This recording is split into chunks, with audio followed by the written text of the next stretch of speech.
Hi hello welcome to Harpriya's media. Parliament ఎన్నికలు సమీపిస్తుండటంతో BJP party ఇతర రాష్ట్రాలతో పాటు తెలంగాణలోనూ మరింత దూకుడు పెంచింది.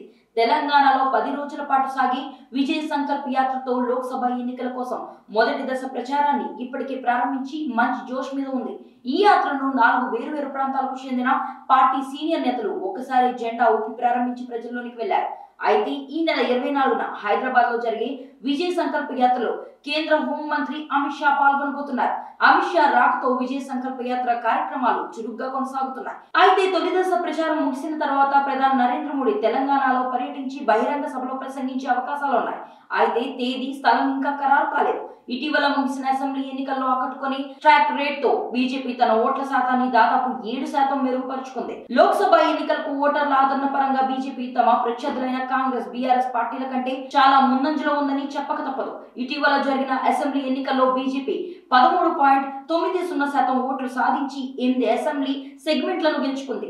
అదే ఊపుతో మరిన్ని లోక్సభ స్థానాలను కైవసం చేసుకోవాలనుకుంటుంది. లోక్సభ ఎన్నికల షెడ్యూల్ ప్రకటనకు ముందే ముందస్తు ప్రచారం మైలేజ్ పొందడానికి విజయ సంకల్ప యాత్రను ప్రారంభించింది. అస్సాం ముఖ్యమంత్రి హిమంత బిశ్వ శర్మ, గోవా ముఖ్యమంత్రి ప్రమోద్ సావంత్, కేంద్ర మంత్రులు బిఎల్ శర్మ, పురుషోత్తం రూపాల సహా పార్టీకి చెందిన ప్రముఖ జాతీయ నాయకులు విజయ సంకల్ప యాత్రను ప్రారంభించారు. బీజేపీ రాష్ట్ర శాఖ తెలంగాణను 5 క్లస్టర్లుగా విభజించి ప్రతి క్లస్టర్ కు స్టార్ లీడర్స్ ను కేటాయించి ఆయా ప్రాంతాల్లో ప్రచార యాత్ర నడిపించింది. ఉమ్మడి ప్రాజెక్టులను కేంద్ర నియంత్రణలో ఉన్న కేఆర్ఎంబీకి కాంగ్రెస్ ప్రభుత్వం అప్పగించడాన్ని నిరసిస్తూ బీఆర్ఎస్ ఇటీవల నల్గొండలో భారీ బహిరంగ సభ నిర్వహించినప్పటికీ చుట్టూ పెద్దగా కార్యకలాపాలు కనిపించడం లేదు. కాంగ్రెస్ కూడా పెద్దగా యాక్టివ్ గా లేదు. కానీ బీజేపీ సంకల్ప యాత్రతో ముందుంది.